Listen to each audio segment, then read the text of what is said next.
L'important, ce n'est pas ce qui t'arrive. L'important, ce n'est pas toutes les catastrophes du monde qui te tombent dessus. Et ce, même si ça te tombe dessus. Et ce, même si la plupart des gens les considèrent comme des catastrophes. L'important, c'est comment tu les perçois et comment tu te vois y faisant face. Comment tu te vois en train de réagir face à ce qui t'arrive. Est-ce que tu gardes le contrôle? Est-ce que tu paniques? Est-ce que tu te vois aller de l'avant?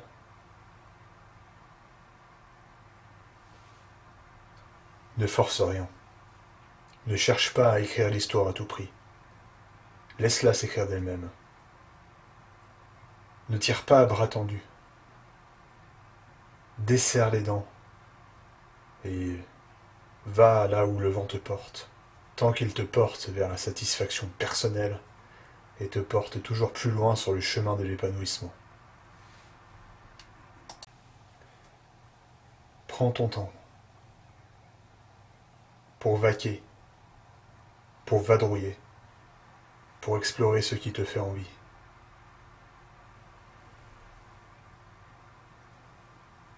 Ce qui te revient constamment à l'esprit le matin en te levant, maintiens-le ainsi et nourris-le de tes pensées positives.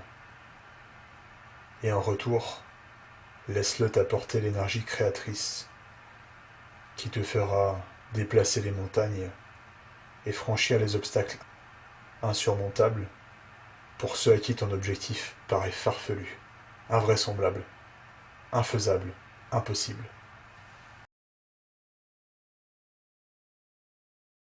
De temps à autre, n'oublie pas de laisser de côté, mais toujours dans le rétroviseur, ce qui te motive, sans forcer la concrétisation. Quelle en est l'importance? Eh bien, parfois, nos projets ont besoin de mûrir, de grandir, de trouver une nouvelle forme, un nouveau regain d'énergie. Et ce temps que tu laisses à tes projets pour mûrir est le terreau qui les fertilise, les rend bien plus vigoureux, plus solides, et bien plus organiques, bien plus authentiques. Lorsque tu forces les choses, cela les rend artificielles, car elles n'ont pas le temps de s'installer, de prendre forme, de mûrir correctement, et de faire pousser les plus belles créations du jardin de tes pensées. Le terrain de jeu que tu choisis t'est propre,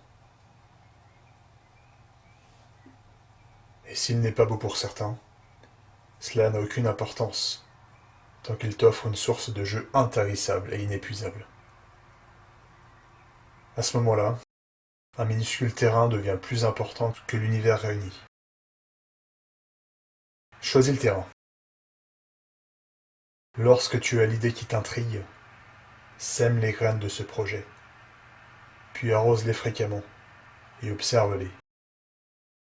Observe si elles grandissent, mais prends-en soin et laisse-les sans y prêter attention.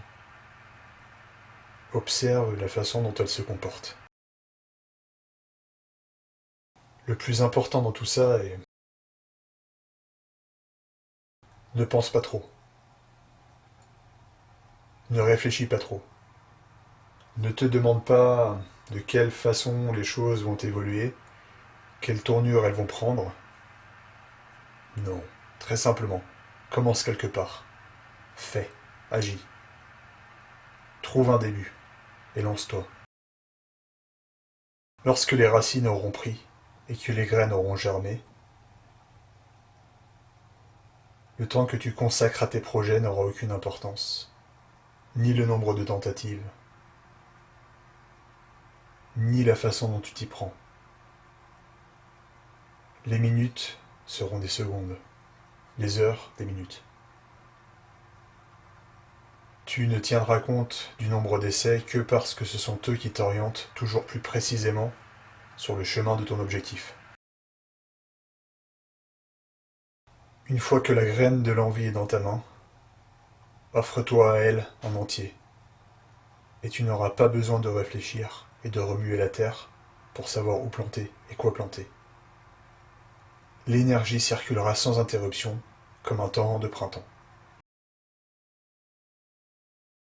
Énergie abreuvée par la source infinie de l'amour que tu y portes. Les racines s'étendront toujours plus profondément et puiseront l'énergie dans le temps consacré. Si les fruits ne poussent pas au premier essai, n'abandonne pas, et laisse le temps faire son travail. Replante. Replante différemment. Replante plus tard. Laisse une nouvelle idée germer. L'idée s'estompera. L'automne s'installera. Et tu entretiendras l'envie sans la laisser s'en aller. En la laissant hiberner une fois l'hiver venu. Et tu replanteras, une fois le printemps revenu. L'important, ça n'est pas ce qui arrive, mais le sens que l'on donne à ce qui se passe et nos réactions face à elle. Lorsque l'on sait ce que l'on veut, les difficultés s'estompent. Le mot difficile se dit facile. Les montagnes se déplacent d'elles-mêmes. Chaque tentative est un peu plus grisante que la précédente et nous amène vers l'aboutissement telle une succession d'oasis dans le désert. Lorsque l'on trébuche, on se relève. Et si la peur est celle de se lancer tout seul, on demande l'appui de notre entourage. Et on se rend là où le soutien peut être trouvé. Et l'on compte sur ces fondations solides pour bâtir.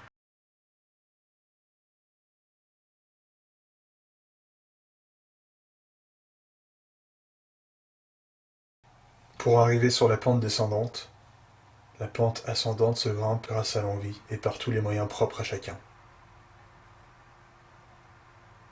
Aucune règle ne dicte une solution unique et universelle pour y arriver.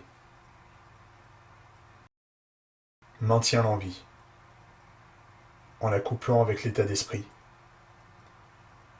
et la certitude que tout arrivera au moment voulu, car nous n'en doutons plus.